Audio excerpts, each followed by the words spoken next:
අද වීඩියෝකින් කතා කරමු DaVinci Resolve වලින් කොහොමද cinematic bars add කරගන්නේ කියලා. දිගටම එකතු වෙලා යන්න වීඩියෝ එකත් එක්ක.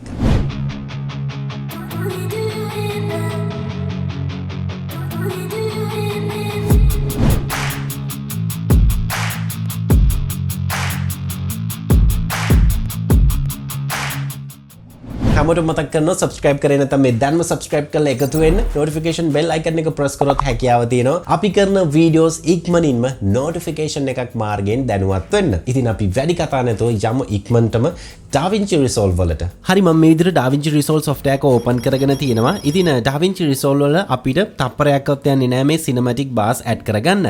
ඉතින් Adobe Premiere වල නම් අපිට සිද්ධ වෙනවා crop effect එක search කරලා ඒක වෙනම add කරගන්න. හැබැයි අපිට DaVinci Resolve වල ටිකක් විතර වෙනස් විදිහකට තමයි ඒක කරගන්න තියෙන්නේ. ඉතින් මම මේ විදිහට වීඩියෝ ක්ලිප් එකක් import කරගෙන තියෙනවා. ඉතින් ඔයාලට methods දෙකක් තියෙනවා DaVinci Resolve වල මේ cinematic bars add කරගන්න. මම පළවෙනි method එක කියන්නම්. ඒකෙදි ඔයාලට පුළුවන් ඔයාගේ වීඩියෝ ක්ලිප් එක select කරන්න. ඊට පස්සේ දකුණු අත පැත්තේ උඩම inspector bar එකට යන්න නැත්නම් inspector panel එකට.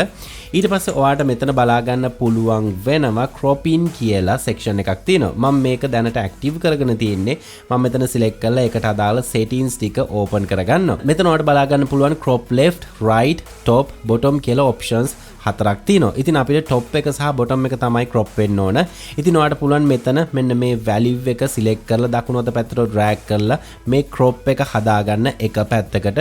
ඊට පස්සේ ඔයාලට කරන්න තියෙන්නේ ඒ value එක double click කරන්න. double click කරාට පස්සේ ඒ value එක highlight වෙනවා. highlight උනේ නැත්තම් එතන cursor එක තියලා control A press කරන්න. ඊට පස්සේ control C press කරන්න. ඊට පස්සේ ඔයාලට කරන්න තියෙන්නේ මෙතන crop bottom එකට එන්න. එතන value එක highlight කරලා එතනට control V press කරලා enter press කරන්න. දැන් ඔයාලට පේනවා ඇති අපේ වීඩියෝ එකට cinematic bars add වුණා. හැබැයි අපි හිතමු අපි ලොකු project එකක් කරනවා. ඉතින් මේ project එකේ clip සමහර වෙලාවට ගොඩක් තියෙන්න පුළුවන්. ඉතින් මේ හැම clip එකකටම මේ විදිහට add කරන එක කරදරයි. ඉතින් අපි බලමු ඊට වඩා lazy ක්‍රමයක් තියෙනවා. ඒ මොකක්ද කියලා. මම නැවතත් control Z press කරලා undo කරගන්නවා. හරි ඊට පස්සේ මම කරන්නේ යනවා effect library එකට. effect library එක ඔයාලට active කරගන්න පුළුවන්. මෙන්න මේ section එකේ තියෙන effect library එක select කරලා මම already ඒක active කරගෙන තියෙන්නේ. ඔයාලට පේනවා ඉතින් පහත panel එක තියෙනවා.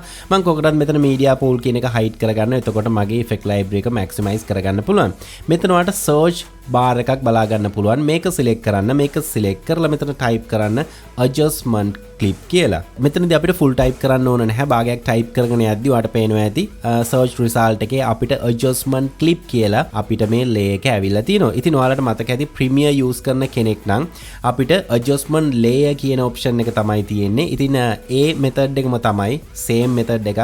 ඒකේ adjustment layer එකත් මේකේ adjustment layer එකත් දෙකම එක හා සමානයි. මම ඊට පස්සේ කරන්නේ මේ adjustment layer එක expand කරගන්නවා මේ විදිහට.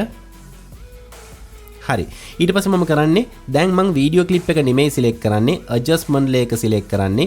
ඊට පස්සේ මම නැවතත් යනවා software එකේ දකුණු අත පැත්තේ inspector tab එකට. ඊට පස්සේ ඒකෙත් මම crop in කියන section එකට යන්නේ. ඒකෙත් මම මට ඕන crop value එක හදා ගන්නවා. crop top කියන එකෙත් මෙන්න මේ විදිහට. ඊට පස්සේ value එක copy කරගන්නවා bottom එකට paste කරලා enter කරනවා. හරි දැන් ඔයාලට පේනවා ඇති අපිට මේ විදිහට crop එක add කරගන්න පුළුවන් වුණා. ඉතින් මේ ක්‍රමයේදී අපිට හැකියාව තියෙනවා අපේ ලොකු project එකකට එකපාර cinematic bars add කරගන්න. ඒ වගේම තමයි අපි හිතුම් මේ වීඩියෝ එක ටිකක් adjust වෙන්න ඕනි කියලා. ඒකට ඔයාලට කරන්න තියෙන්නේ වීඩියෝ එක select කරන්න. select කරලා නැවතත් inspect එකට යන්න. inspect එකේ transform section එකට යන්න. ඊට පස්සේ ඔයාලට කරන්න තියෙන්නේ මෙතන position කියන section එකේ y value එක select කරලා ඔයාලට පුළුවන් වීඩියෝ එක ඔයාලට ඕන විදිහට adjust කරගන්න. ඔයාගේ මේ cinematic bars වලට match වෙන විදිහට. ඒ වගේම තමයි අපි හිතමු අපිට මේ විදිහට තව clip එකක් තියෙනවා කියලා. මෙන්න මේ විදිහට මම මේ clip එකක් drag and drop කරගත්තා. අපිට පුළුවන් මේ adjustment layer එක extend කරගන්න මෙන්න මෙහෙටම.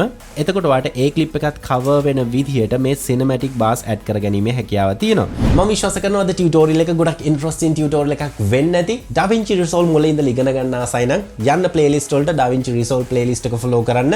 ඒ වගේම Adobe Premiere ඉගෙන ගන්න ආසයි නම් මුලින් ඉඳලා Adobe Premiere tutorial series එක follow කරන්න. Photoshop උත් එහෙමයි. වෙනම playlist වලට බලා ගැනීමේ හැකියාව තියෙනවා. ඉතින් අයිතලු tutorial එකක් අරන් මේ බලාපොරොත්තු ඇතුව මම sign out වෙනවා. මම ස්ටීෆන් ඔයාලා හැම දිනෙකටම සුබම සුබ දවසක්.